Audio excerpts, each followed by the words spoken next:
Hello friends, I am Dharmesh Agarwal. आप सभी का स्वागत है आपके अपने यूट्यूब चैनल प्रशांत चतुर्वेदी पर।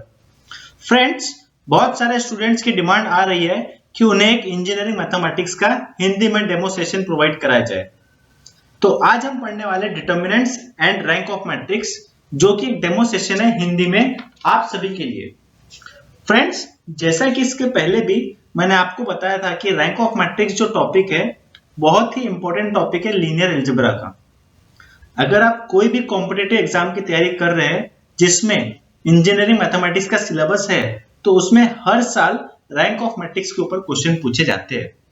तो फ्रेंड्स, ये सेशन, आज का सेशन स्टार्ट करने के पहले मैं आपसे कुछ डिस्कस करना चाहता हूँ। फ्रेंड्स, हमें लगता है कि अगर हम ये इंस्टीट्यूट ज्वाइन करेंगे तो हम इजीली एग्जाम क्रैक कर सकते हैं, या हम वो इंस्टीट्यूट ज्वाइन करेंगे तो हम इजीली एग्जाम क्रैक कर सकते हैं। फ्रेंड्स, फ्रैंकली स्पीकिंग ऐसा कुछ भी नहीं है ना। इंस्टीट्यूट मैटर करता है कि आपने कौन सा इंस्टीट्यूट ज्वाइन किए, बट उससे भी ज्यादा मैटर करता है कि आप कितने सेल्फ मोटिवेटेड हो। अगर आप सेल्फ मोटिवेटेड नहीं रहोगे, आप में अगर एग्जाम क्रैक करने की लालसा नहीं रहेंगी, तो आप कोई भी इंस्टीट्यूट में आप ज्वाइन कर लीजिए, 50,000, 70,000, 80,000 कितनी भी फीस पे कर दीजिए, आप कभी भी एग्जाम क्रैक नहीं कर सकते। अगर आपको एग्जाम क्रैक करना है, अच्छा स्कोर करना है, अच्छे मार्क्स लाना है, तो आपको सेल्फ मोटिवेटेड या सेल्फ डेडिकेटेड होना बहुत जरूरी है। हम एक सिंपल सा एग्जांपल लेते हैं कि अगर किसी क्लास में 60 स्टूडेंट्स है और कोई एक टीचर उनको पढ़ा रहा है, तो क्या क्लास के 60 स्टूडेंट फर्स्ट आते हैं क्या? नहीं, उसमें से कोई एक स्टूडेंट ही फर्स्ट आता है। पढ़ाने वाला टीचर वही है, बट डिफरेंस कहां पर आता है? स्टूडेंट्स में आता है। जो स्टूडेंट फर्स्ट आ रहा है उसका डेडिकेशन और बाकी के जो स्टूडेंट्स हैं उनका डेडिकेशन में कुछ ना कुछ फर्क है, इसीलिए वो स्टूडेंट फर्स्ट आता है, बाकी के स्टूडेंट्स सेकेंड थर्ड आते हैं, या कुछ स्टूडेंट्स फेल हो जाते हैं। जो फेल हो जाते हैं उनका कोई डेडिकेशन नहीं है, और जो फर्स्ट आता है वो बहुत ज्यादा सेल्फ मोटिवेटेड है, बहुत ज्यादा सेल्फ डेडिकेटेड है ना।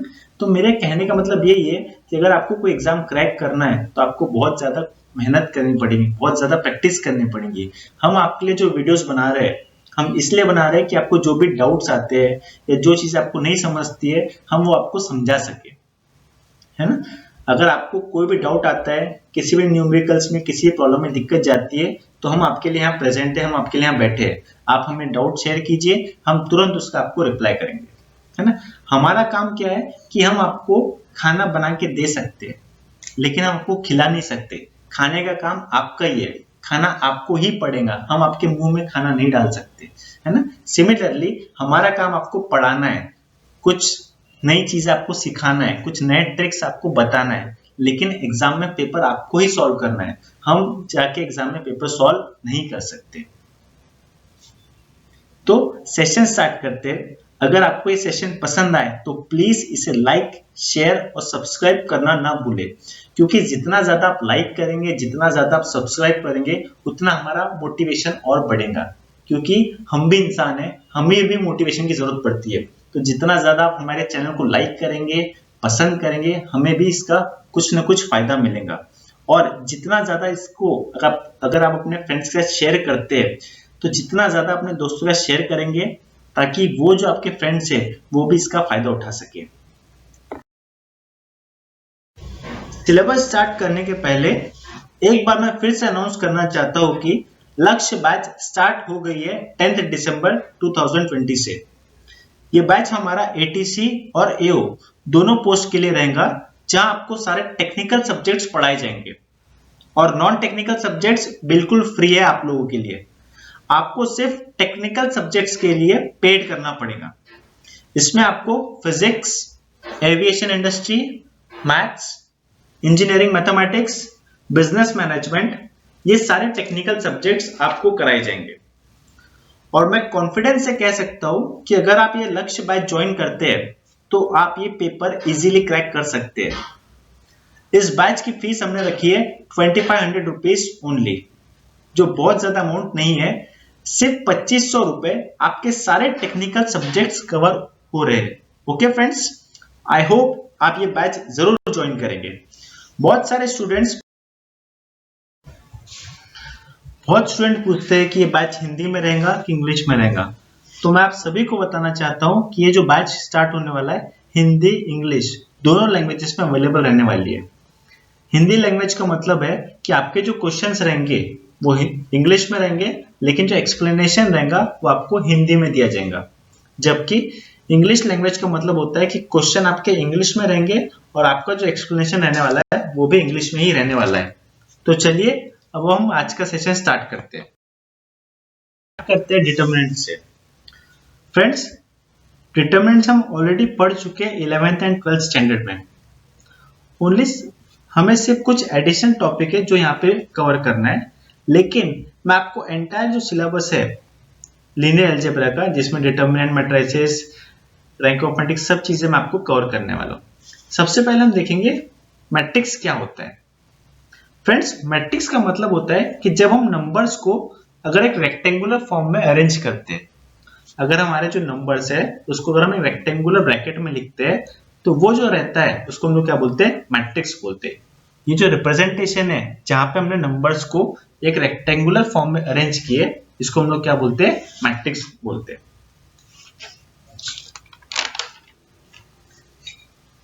अब हम देखेंगे डिटरमिनेंट्स क्या होता है। जब हम नंबर्स को दो वर्टिकल बार्स में, मतलब अगर हम नंबर्स को वर्टिकल लाइन में लिखते हैं तो ये जो वर्टिकल लाइन होती है जहां पे हमने नंबर्स लिखे, वो जो रिप्रेजेंटेशन होता है उसको हम लोग क्या बोलते हैं, डिटरमिनेंट बोलते हैं। तो ये बेसिक डिफरेंस होता है मैट्रिक्स में और डिटरमिनेंट्स में। एक बार फिर से रिपीट करना चाहूंगा, मैट्रिक्स मतलब क्या, जहां पर हम नंबर्स को रेक्टेंगुलर फॉर्म में अरेंज करेंगे, जहां पे हमने नंबर्स को अगर रेक्टेंगुलर ब्रैकेट में लिखे तो उसको हम लोग मैट्रिक्स बोलते हैं।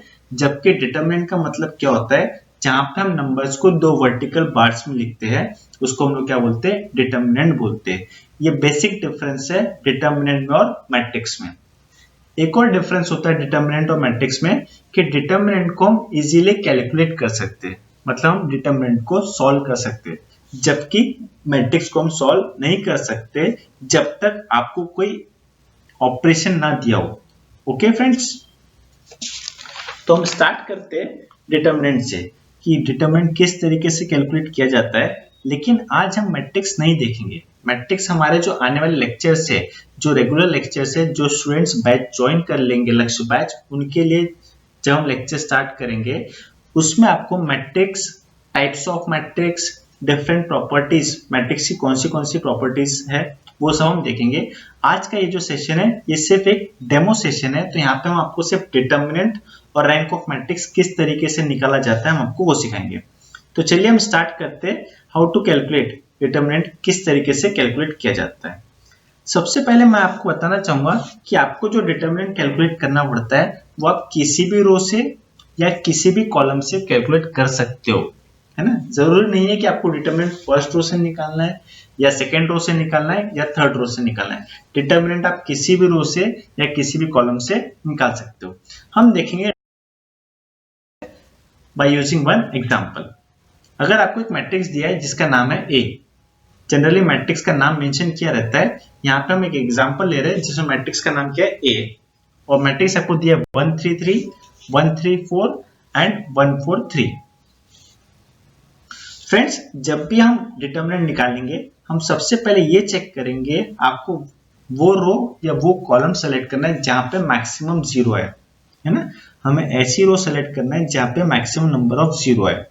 अगर आपकी फर्स्ट रो में सबसे ज्यादा जीरो रहेंगे तो हम फर्स्ट रो को सेलेक्ट करेंगे, सेकेंड रो में सबसे ज्यादा जीरो रहेंगे तो हम सेकेंड रो सेलेक्ट करेंगे डिटरमिनेंट कैलकुलेट करने के लिए।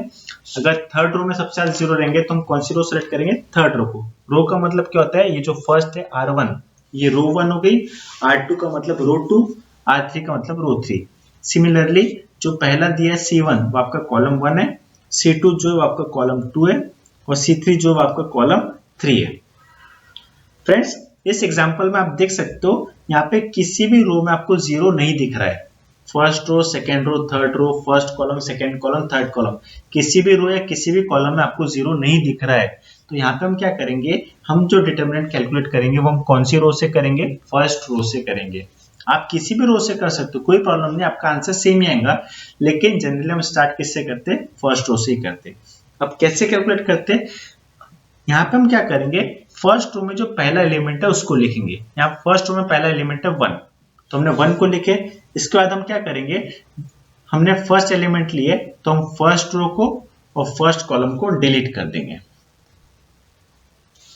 फर्स्ट रो को फर्स्ट कॉलम को डिलीट कर देंगे।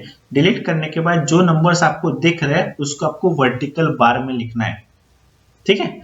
पहले का साइन हमेशा पॉजिटिव होता है, दूसरे का साइन हमेशा नेगेटिव होता है, तीसरे का साइन पॉजिटिव और चौथे का साइन नेगेटिव। हमेशा याद रखना, फर्स्ट एलिमेंट का साइन पॉजिटिव, सेकंड का नेगेटिव, थर्ड का पॉजिटिव, फोर्थ का नेगेटिव। तो यहाँ पे पहले का साइन हमने पॉजिटिव लिखे। इसके बाद हम सेकेंड एलिमेंट लेंगे 3। जब सेकेंड एलिमेंट ले रहे हो तो ये कौन सी रो है आपकी, फर्स्ट रो है, लेकिन कॉलम कौन सा है, सेकेंड। तो यहाँ पे हम कौन सी रो डिलीट करेंगे, फर्स्ट रो डिलीट करेंगे, फर्स्ट रो डिलीट करेंगे और कॉलम कौन सा डिलीट करेंगे हम लोग, सेकेंड कॉलम। तो first row second column delete करने के बाद आपको कौन से नंबर्स दिख रहे हैं, 1 4 1 3, तो उसको हम हमारे वर्टिकल बार्स में लिख लेंगे। नेक्स्ट एलिमेंट आएगा पॉजिटिव 3। अब 3 जो है फर्स्ट रो में और थर्ड कॉलम में, तो हम फर्स्ट रो थर्ड कॉलम को डिलीट करेंगे। क्या नंबर्स आपको दिख रहे हैं, 1 3 1 4। So determinant of A equal to, इसके बाद आपको क्या करना है कि जो वर्टिकल बार्स के अंदर जो नंबर्स है उनको आपको क्रॉस मल्टीप्लाई करना है। क्रॉस मल्टीप्लाई करना मतलब 3 को 3 से और 4 को 4 से, मतलब हो जाएगा यहाँ पे 3 × 3 9, बीच में आएंगे माइनस की साइन, 4 4 जा 16 माइनस 3 इंटू। सिमिलरली यहाँ पे भी हम उसी तरीके से क्रॉस मल्टीप्लाई करेंगे, 3 1 जा 3, बीच में आती है माइनस, 4 1 जा 4 प्लस 3 इंटू 4 1 जा 4 माइनस 3 1 जा 3। इसको अब हम सिंप्लीफाई करेंगे तो 1 into 9 minus 16 is minus 7, minus 3 into 3 minus 4 is minus 1, plus 3 into 4 minus 3 is 1। इसको हम इजीली सिंप्लीफाई कर सकते हैं, तो आपका determinant of A equal to आ जाएगा -7 + 3 + 3। सो हमारा determinant of A equal to आ गया -1। यहाँ पे मैं आपको एक और चीज बताना चाहूंगा कि अगर determinant of A not equal to 0 रहता है, अगर determinant of A not equal to 0 रहता है तो वो जो मैट्रिक्स होता है उसको बोलते हैं नॉन सिंगुलर मैट्रिक्स। ऐसे मैट्रिक्स को हम लोग क्या बोलते हैं, नॉन सिंगुलर मैट्रिक्स। लेकिन अगर डिटर्मिनेंट ऑफ ए अगर 0 आता है तो उसको हम कहा जाता है सिंगुलर मैट्रिक्स। तो हमने ये वाला जो एग्जांपल लिए थे, यहाँ पे हमारा डिटर्मिनेंट आया -1 जो कि नॉट इक्वल टू है 0 के। देयरफॉर हमें जो मैट्रिक्स दिया हुआ था ये कौन सा मैट्रिक्स है, नॉन सिंगुलर मैट्रिक्स है। स्टूडेंट्स मैं आपको बताना चाहूंगा कि अगर डिटर्मिनेंट ए 0 आता है तो उस केस में हम ए इनवर्स कैलकुलेट नहीं कर सकते। क्यों नहीं कैलकुलेट कर सकते, हम आगे के लेक्चर्स में देखेंगे। तो ये हमने एक सिंपल एग्जांपल देखे कि किस तरीके से डिटर्मिनेंट ए निकाला जाता है। अगर हमें a इक्वल टू दिया है 1 2 3 4 5 6 एंड 7 0 0। ये एग्जांपल मैं इसलिए लेना चाहता हूं क्योंकि मैंने आपको बताया कि आपको ऐसी रो सेलेक्ट करना है जहां पे मैक्सिमम नंबर ऑफ 0 है ना। तो इसमें अगर आप देखोगे तो आपकी जो थर्ड रो है वहां पे आपके 2 0 आ रहे हैं। तो यहाँ पे जब आप हम डिटर्मिनेंट निकालेंगे तो यहाँ पे हम कौन सी रो से निकालेंगे, थर्ड रो से निकालेंगे। आप फर्स्ट रो और सेकेंड रो से भी निकाल सकते हैं, आंसर सेम ही आएगा, बट आपको थोड़ा टाइम ज्यादा लगेगा। अगर आप थर्ड रो को सेलेक्ट करते हैं तो आपको टाइम कम लगेगा, और अगर आप फर्स्ट रो या सेकेंड रो को सेलेक्ट करोगे तो आपको टाइम ज्यादा लगेगा, है ना। तो इसीलिए बोला गया है कि जब भी आप डिटर्मिनेंट निकालते हो तो सबसे पहले हम चेक करते हैं कि मैक्सिमम नंबर ऑफ 0 कौन सी रो में है। तो यहाँ पे हम कौन सी रो से निकालेंगे, थर्ड रो से। अब थर्ड रो का पहला एलिमेंट क्या है, 7, तो यहाँ पे हम क्या लिखेंगे 7। जब हमने 7 लिए, 7 कौन सी रो में, थर्ड रो में, और कौन से कॉलम में, फर्स्ट कॉलम में। तो यहाँ पे हम third row first column delete करेंगे। तो डिलीट करने क्या दिख रहा है, 2 3 5 6 माइनस सेकेंड एलिमेंट आपका 0 0 जो है कौन सी रो में, थर्ड रो सेकेंड कॉलम। तो हम क्या डिलीट कर देंगे, थर्ड रो सेकेंड कॉलम। तो क्या आपके नंबर्स बच रहे 1 3 4 6। सिमिलरली प्लस 0 थर्ड रो और थर्ड कॉलम को डिलीट कर देंगे। कौन से नंबर्स बचे, 1 2 4 5। So determinant of A equal to हो जाएगा आपका 7। यहाँ क्रॉस मल्टीप्लाई करेंगे, 2 6 12 माइनस 15। अब आप देखो कि जो सेकेंड और थर्ड एलिमेंट है वो 0 है आपके, तो 0 को अगर आप अंदर मल्टीप्लाई करोगे तो आपका आंसर क्या आएगा 0। सिमिलरली थर्ड इसमें भी करेंगे तो आंसर क्या आएगा 0। तो वहां पे आपको उसको सिंप्लीफाई करने की जरूरत नहीं है, वो ऑटोमेटिक आपके कैंसिल हो जाएंगे। तो यहाँ से आप सिंपली डिटर्मिनेंट ए निकाल सकते हैं। 12 माइनस 15 इज -3, तो आपका डिटर्मिनेंट ए इक्वल टू आ गया -21। तो इस तरीके से आपको डिटर्मिनेंट कैलकुलेट करना पड़ता है। अगेन यहाँ पे आपका डिटर्मिनेंट ए जो आया -21 आया, जो कि नॉट इक्वल टू 0 है, इसीलिए कौन सा मैट्रिक्स है आपका नॉन सिंगुलर मैट्रिक्स है। आशा करता हूं कि आप सभी को समझ गया होगा कि डिटर्मिनेंट ऑफ ए किस तरीके से निकालते हैं। फ्रेंड्स, जैसा मैंने आपको इतने इजी तरीके से बताया डिटर्मिनेंट कैसे निकालना है, इसी तरीके से मैं आपको कंप्लीट इंजीनियरिंग मैथमेटिक्स का सिलेबस पढ़ाने वाला हूँ। हर एक टॉपिक हम एकदम आसान भाषा में एकदम आसान तरीके से समझने वाले हैं। बहुत सारे फ्रेंड्स पूछते हैं कि सर आप शॉर्ट ट्रिक से पढ़ाएंगे या जो सिंपल मेथड होता है उससे पढ़ाएंगे। तो मैं आपको एक चीज बताना चाहता हूँ कि मैथ्स में शॉर्ट ट्रिक्स नहीं होते हैं, है ना। जहां पे शॉर्ट ट्रिक होंगे वहां पे मैं आपको शॉर्ट ट्रिक्स बताऊंगा, लेकिन अगर आप बोलोगे कि सर पूरा मैथमेटिक्स मुझे शॉर्ट ट्रिक से पढ़ा दो, तो ये पॉसिबल नहीं है। मानता हूं कि आपका कॉम्पिटिटिव एग्जाम है, आपका टाइम कम होता है, लेकिन आप सेम प्रॉब्लम को कम टाइम में बिना शॉर्ट ट्रिक के अगर आपको सॉल्व करना है तो आपको ज्यादा से ज्यादा इसकी प्रैक्टिस करना पड़ेगा।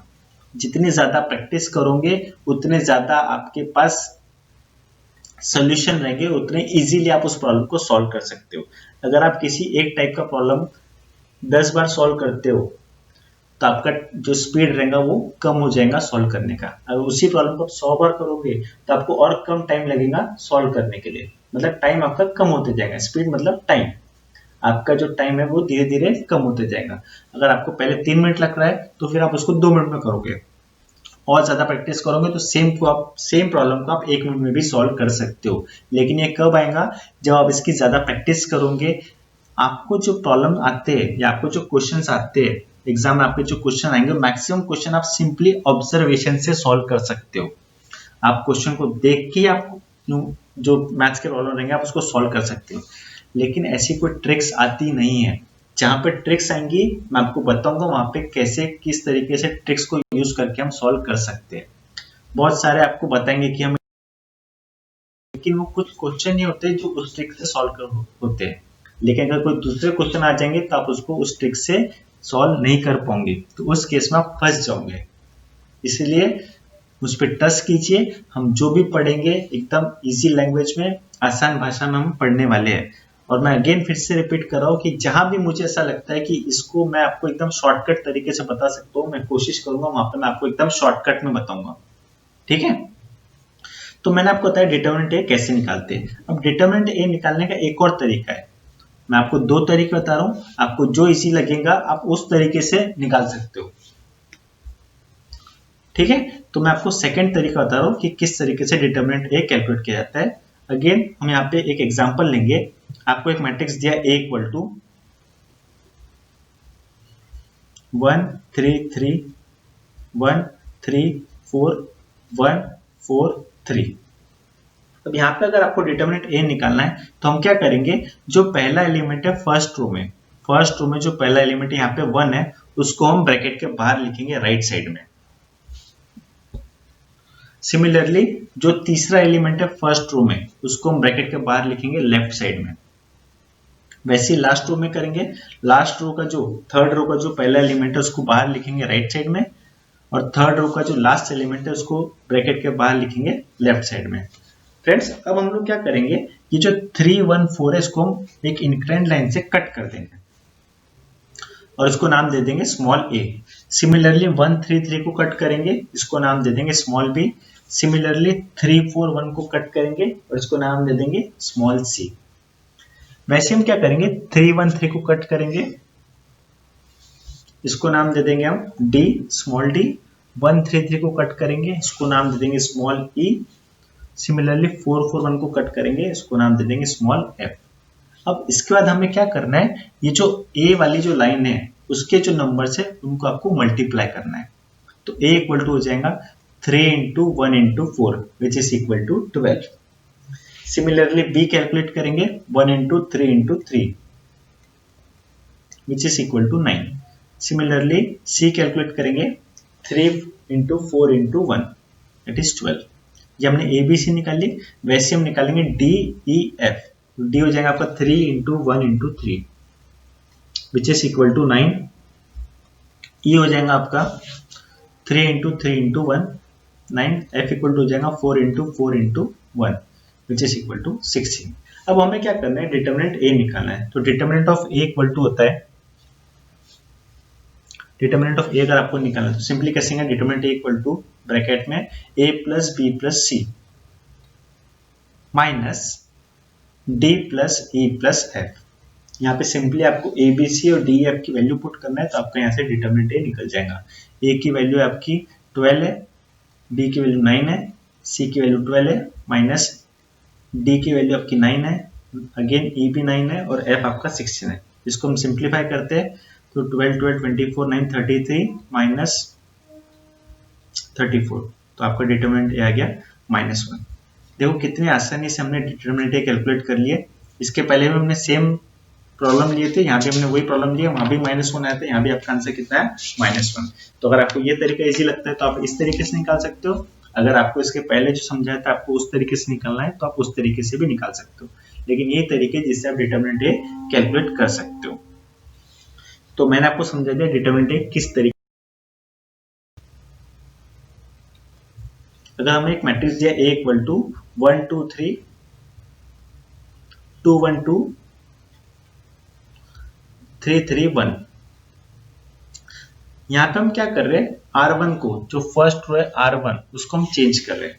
R1 को हम लोग क्या लिख रहे हैं, R1 equal to R1 plus R2। तो ये जो हम कर रहे हैं R1 प्लस R2 इसको बोलते हैं एलिमेंट्री ट्रांसफॉर्मेशन, मतलब दो रो को ऐड करके R1 बना रहे हैं। तो यहाँ पे A इक्वल टू हो जाएगा आपका R1 को हम चेंज करें किससे, R1 प्लस R2 से। तो आपको क्या करना है, फर्स्ट रो सेकंड रो को ऐड करना है। तो 1 प्लस 2 हो जाएगा 3, अगेन 2 प्लस 1 हो जाएगा 3 और 3 प्लस 2 हो जाएगा आपका 5। सिमिलर बाकी एलिमेंट आपके एज इट इज रहेंगे। सिमिलरली अगर हम सब्ट्रैक्ट करते हैं थर्ड रो को फर्स्ट रो से, थर्ड रो मतलब R3 को चेंज कर रहे हैं हम लोग, R3 चेंजेस टू, इसको चेंजेस टू बोलते हैं, R3 माइनस R1, मतलब R3 को चेंज कर रहे हैं किससे, R3 माइनस R1 से। तो आपका मैट्रिक्स क्या हो जाएगा, आपका फर्स्ट और second row as it is रहेगा 3 3 5 2 1 2, देन थर्ड रो चेंज हो जाएगा, R3 की वैल्यू 3 है और R1 की वैल्यू 3 है, तो 3 minus 3 0, again 3 minus 3 0 and 1 minus 5 is -4। तो ये जो हमने ऑपरेशन किए इसको बोलते हैं हम लोग एलिमेंट्री ट्रांसफॉर्मेशन। और पूरे एलिमेंट्री ट्रांसफॉर्मेशन करने के बाद आपका जो मैट्रिक्स बचता है उसमें जितने नंबर ऑफ नॉन जीरो रो रहती है उसी को हम लोग क्या बोलते हैं, रैंक ऑफ मैट्रिक्स। ठीक है, तो इसकी जो प्रॉपर्टीज है वो हम आगे अपने जो अपकमिंग लेक्चर है उसमें हम देखने वाले हैं। ठीक है, हम एक सिंपल एग्जांपल से समझते हैं कि रैंक ऑफ मैट्रिक्स किस तरीके से निकाला जाता है।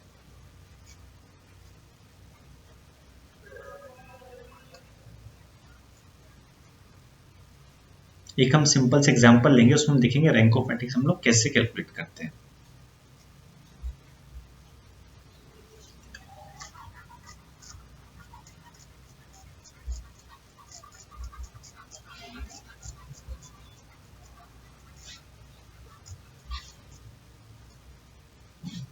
अगर आपको कोई मैट्रिक्स दिया है, अब हमें रैंक ऑफ मैट्रिक्स फाइंड करना है। A इक्वल टू दिया है 1 4 5 2 6 8 3 7 22। अगर आपको रैंक ऑफ मैट्रिक्स निकालना है तो हमें क्या करना पड़ता है, यहाँ पे एलिमेंट्री ट्रांसफॉर्मेशन करना पड़ता है। वो क्या होता है मैंने आपको ऑलरेडी बता चुका हूँ। अब हमें क्या करना है कि हमारा जो डायगोनल है उसके जो नीचे के एलिमेंट्स है, डायगोनल के नीचे के एलिमेंट्स को हमें जीरो बनाना है। मतलब किसको जीरो बनाना है, 2 को 3 को और 7 को, ये तीन एलिमेंट्स को हमें जीरो बनाना है। पहले हम क्या करेंगे, 2 और 3 को जीरो बनाएंगे। तो जब हमें 2 और 3 को जीरो बनाना है तो आपको ये चेक करना है कि उसके ऊपर में जो रो है वहां पे हमेशा क्या रहना चाहिए, 1। अगर 1 रहता है तो आपको इजीली आप उसको जीरो बना सकते हो। अगर वहां पे 1 नहीं है तो उसको हम बाय एडिशन सब्सट्रैक्शन करके उसको हम 1 बना सकते हैं। ठीक है। तो अगर आप देखोगे इस प्रॉब्लम में ऑलरेडी वहां 1 प्रेजेंट है, तो अगर आपको 2 को 0 बनाना है तो कैसे हम बनाएंगे, आपको उस कंप्लीट रो को चेंज करना पड़ेगा। तो हम लिखेंगे R2 changes to R2 minus, आपको जो फर्स्ट रो उसको मल्टीप्लाई करना पड़ेगा किससे, 2 से। सिमिलरली हम लिखेंगे R3 changes to R3 minus 3R1, तो आपका मैट्रिक्स हो जाएगा A इक्वल टू 1 4 5। अब देखिए यहाँ पे आपके R2 की वैल्यू 2 है, R2 की वैल्यू 2 है, माइनस 2 इंटू R1 की वैल्यू 1 है, तो 2 इंटू 1 2 हो गया, तो 2 माइनस 2 कितना आ गया आपका 0। समझा फ्रेंड्स कि किस तरीके से हमें 0 बनाना है। हम आगे भी रो को चेंज करेंगे R2 को, R2 आपका 6 माइनस 2 इंटू R1 आपका 4, तो 2 4 से 8 होता है, तो 6 माइनस 8 आ गया आपका -2। नेक्स्ट R2 है आपका 8 माइनस 2 इंटू R1 है 5, तो 2 5 10 हो गया, तो यहाँ पर हो जाएगा 8 minus 10 is again -2। Similarly third row में करेंगे, R3 आपका 3 है, 3 माइनस 3 इंटू R1 हो जाएगा 3 इंटू 1 इज 3, 3 माइनस 3 अगेन 0 हो गया।